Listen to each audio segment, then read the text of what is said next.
I want to thank everyone for sharing their stories and experiences on this thread. I honestly had no idea how common this was. It is truly an eye-opener. I always thought that you needed to be in love with someone in order for a relationship to work out, but I guess it really depends. There really is no right or wrong answer to whether or not this holds true. Based on the comments, it is different for everyone. Reading these responses brought so many more questions to mind, and unfortunately, I saw that it also made people question the depths of their relationships with their current or potential significant others. I sincerely apologize to those whom my post made feel doubtful or insecure about their current or future relationships. I can see how this could discourage one from loving someone or being in a committed relationship. I never intended to make anyone feel that way. Love is an amazing feeling and is something people should all experience at least once in their life. So I hope this post does not scare you from embracing it if given the chance. However, do know that nothing is guaranteed to last. That also applies to the pain that follows afterward if and when it comes to an end.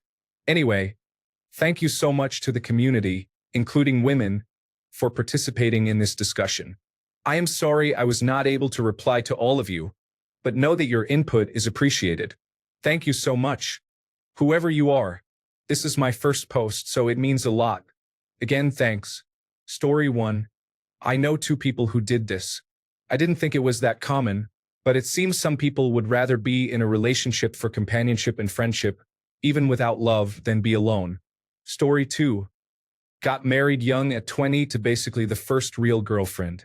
Everyone changes a lot, and 9 years into the marriage, I realized I wasn't happy and didn't love her or even like her. It was like having a roommate. Divorced. She married my ex-best friend and seems much happier. Edit. Thanks for the birthday wishes. I had 100 messages in my inbox when I woke up. Look for me on progress pictures in a year. Story 3. I think this happened to me once, and I tried to convince myself I was in love but wasn't. I was relieved when she broke it off. I won't make that mistake again. Story 4. I think this describes how my ex felt about me.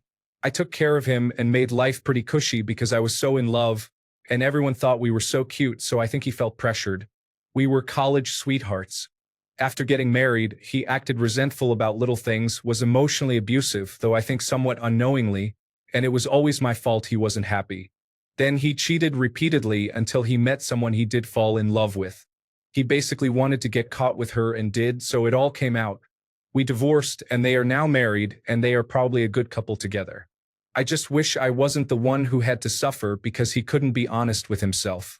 Guys, don't settle for comfortable when it's not what you really want. It never ends well. Story 5. I know a guy who is almost 40 years old now, and in his whole life he wanted a wife and kids. He met this woman, and they both wanted the same thing before it was too late, so they got married 2 years ago, and I guess the first child was born in October. Story 6. I guess I'll give the other side of the coin. My parents knew each other for 2 months before getting married. They definitely liked each other, but nobody can honestly say they were truly in love. They had to endure a lot of growing pains to learn how to tolerate each other. But now they definitely seem to be good partners. When my dad is on a business trip, he calls my mom 3 times a day because he misses her. So yes, it can work. Story 7. We met again after she turned 18. I asked to spend the night, never ended up leaving, and she became pregnant. I didn't want to leave her with my child. We ended up getting married after the child was born. I wanted him to have a home with both parents together. However, she did things early in the relationship that made me lose feelings for her, and I was only with her because of the previous reasons. I ended up leaving her because I was miserable. I feel much better by myself now. Plus, I still get to see my son. Story 8. This was going to be from a throwaway because there are people in my real life who know me by this account, but Ask Men doesn't allow throwaways, so whatever. Roll the dice time, I guess. I did this. To be fair, my wife did too. When we first started dating, I thought she was my type, and I think she figured out pretty quickly that I wasn't hers, except that I was single and willing to get married and have children, and that's what she really needed.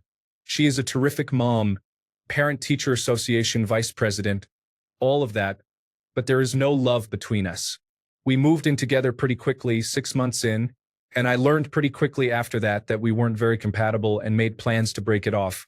She begged me to stay, and I knew by that time that I wasn't her dreamboat, but I was reliable and not terrible. At the same time, I didn't have any really good plans for my life and have never been too attached to it, so I figured I could donate it to her to help her pull herself up from a pretty terrible backstory. It's about 20 years later, and we have a 10-year-old. It's also been more than 10 years since we had sex. And before we were trying for him, she was working on her second virginity. That's been pretty rough. We have no intimacy and most of the time stay in separate parts of the house. But we're mostly cordial and polite, like roommates. We both love our son, and neither of us wants to live alone. We have pretty terrible communication issues that prevent any meaningful ability to make something better out of this.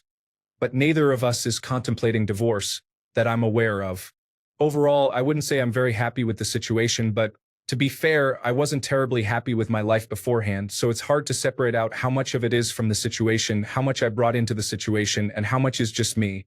I don't think she's very happy either, but the same was true for her, and she doesn't want to talk about it with me.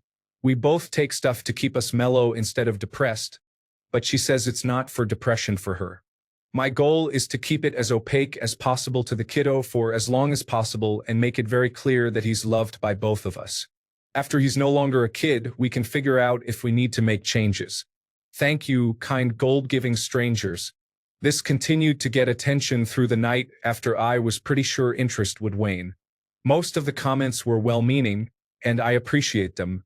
Thanks for taking the time to offer suggestions or additional things to consider. Since most of them tracked along 4 particular lines of thought, let me just respond to them there. I should consider therapy. I appreciate the constructive advice. I have considered it seriously in the past. My reasons for not pursuing it are outlined here. Nothing really has changed since then, and local availability of inexpensive options has heavily declined. I've looked. I should attempt to reignite the flame with my wife. That's not something I'm interested in at this point. I understand where that suggestion is coming from, but after multiple attempts at that earlier on, it's really just not an option at this point. The mildly confusing argument that I'm being selfish by not selfishly pursuing happiness when I think it would be at the expense of my family and thereby providing my son with an example of a happy relationship that would certainly occur after I broke this one off. I get where you're coming from. I completely acknowledge that the situation is not an ideal model of a happy marriage, and that it will have an impact on my son. I also acknowledge that he would get over it if we got a divorce. But I think that this argument is making some critically wrong assumptions. One is that either my wife or I would be likely to pursue another relationship afterward and thereby give him a better model of a love-filled marriage. For reasons I don't really want to delve into, I'm completely convinced, after extensive thought, not just a stubborn assumption, that this is not the case and he would be left with 2 lonelier single parents and be stuck bouncing between them. We could get divorced and continue to live together like we are now, but I don't see that there would be a significant improvement there. 2 is that this factor alone is the one thing we're modeling that will have a lasting impact on him. I think right now we are modeling cooperation and civility, and we're able to both be there for him all the time and show him that we love him. Some of that would be lost if we split up. We're also better able to give him positive experiences like unlimited time with his grandparents, staying with friends in the neighborhood we live in, etc. That would be threatened if we broke up. 3 is that our model is determinative in how he will approach his own relationships as an adult. I understand there are a lot of anecdotal examples that suggest that.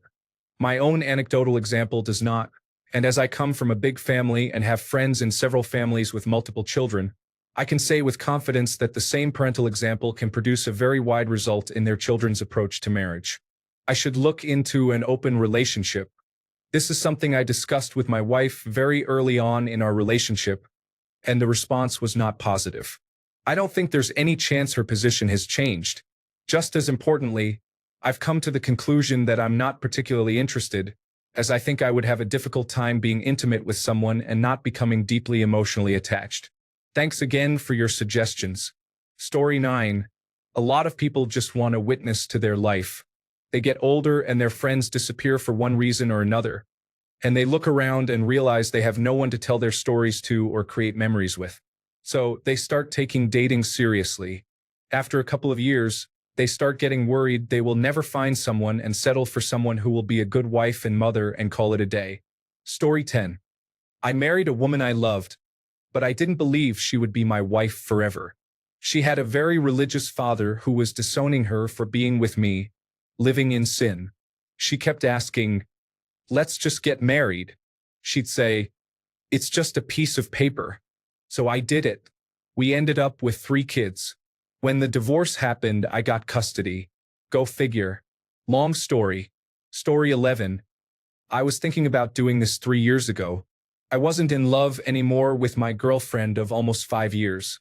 I was 25, she was 22. I hadn't been for at least a year, to tell you the truth. But the comfort of a relationship, the fear of hurting her, and my own cowardice made me push through. Then I read this piece in The Guardian. It's about a guy who repeatedly tells his wife he loves her, but he doesn't. It's such a sad read. I realized that I didn't want this and that I was heading straight towards it if I didn't do anything. So I broke up with her. All my fears but one came true. I hurt her a lot, and after 2 years of being single, I started wondering whether I made a big mistake and feared I wouldn't ever find someone who loves me as much as she did. Then I met my girlfriend, and I can honestly say it was all so worth it. We're more compatible in every aspect of life. I can talk with her about everything. I'm more attracted to her physically and mentally. We're moving in together this summer. My ex has moved on as well. We're both so much better off now. To anyone in that situation, break free. Bite the bullet. You'll thank me later. Unless there are kids involved. That changes everything in my opinion. Story 12. Thanks for starting this thread. It's been really eye-opening. I just wanted to tell my story and don't mind if it's lost in the void of these comments. I was in a relationship with a really great girl for almost a year in my late 20s. We got along really well and had similar points of view and opinions. Everything was nice. I honestly had nothing to complain about. I cared about her deeply, but I don't think I loved her in the way you should love someone if you're in a relationship. I loved her as a friend more than anything, and aren't the best relationships based on friendship? So I stuck with it. I couldn't shake the feeling that this wasn't what I really wanted. I started to be distant and have less tolerance for her. I wouldn't say I was ever nasty, but I wasn't putting into the relationship what she deserved. I basically forced her into breaking up with me through being distant. She said she thought our differences were what made us strong. I just saw them as reasons why it would never work out in the long run. I said I was happy in the current relationship we had, but that if what I was giving wasn't enough for her needs, then she had some thinking to do. The next day she came over to my place, and we broke up. She said she was sad and angry with me, confused why I couldn't see what she saw. She told me she loved me for the first time in our relationship on the day she broke up with me. Apparently she'd been in love with me for a while, but every time she tried to tell me by starting a conversation like, "You're my best friend," I deflect it with a joke like, "Well, you need to get better friends then." We met one more time about a month after the breakup to talk about it. After that, I was just sad. I had to remove her from any social media ties. I also had to remove her friends who were also my friends because Facebook kept mentioning her through them. Mutual friend is going to event with ex-girlfriend. Just reading her name tied my stomach in knots. Because I met her on Tinder, we didn't have any mutual friends or work to stay in contact with. I honestly have no idea how her life is going. I only know she's still living in the same city as me because I saw her driving her car a few months ago. I still think about her. I don't like the thought of her being with someone else, but at the same time, I really hope she is with someone great who treats her well. I feel sadness and regret when I think of her. I don't regret being with her even though I never thought it would work out. I also don't regret that we broke up. I would joke to my friends after we broke up that she could have dragged me kicking and screaming down the aisle and we still would have had a great life together. Have a home, kids, nice holidays, and nice things. It would be a life no one could regret having lived. It just wasn't what I wanted for an unknown reason. Story 13. I was never head over heels in love with my wife. I care about her and the times that we hung out together were great, but it wasn't like any kind of love I had before. Oddly enough, It was all of the challenges we went through together after we got married that made me realize how awesome she is and made me fall more in love with her. I thought back to all of the women I had been with before where I felt that knockout, deeply in love at first sight feeling and realized that none of them could have pulled me through the difficulties that we dealt with and come out better and stronger. It takes a certain type of person to truly make you a better and stronger version of yourself, and she's that person. It's been a whirlwind, but I can't imagine being with anybody else. For the curious, we've been through 1 suicide, 2 parental deaths, 1 grandparent death, sudden death of a close friend due to a blood clot, family moving away, birth of 2 kids, almost losing 1 kid due to accidental drowning, 2 cancer-related deaths, 1 cancer scare, and 1 near-death experience. All in the span of 6 years. Story 14. I was in a relationship like this a few years ago. I cared about her, I loved her, but, as cheesy as it sounds, I wasn't in love with her. One of the few relationships I've been in where she was far more into me than I was into her. It didn't end well. I gradually grew more resentful, more distant, and more spiteful until I woke up one day to see her fully clothed and sadly announcing she was moving back in with her parents.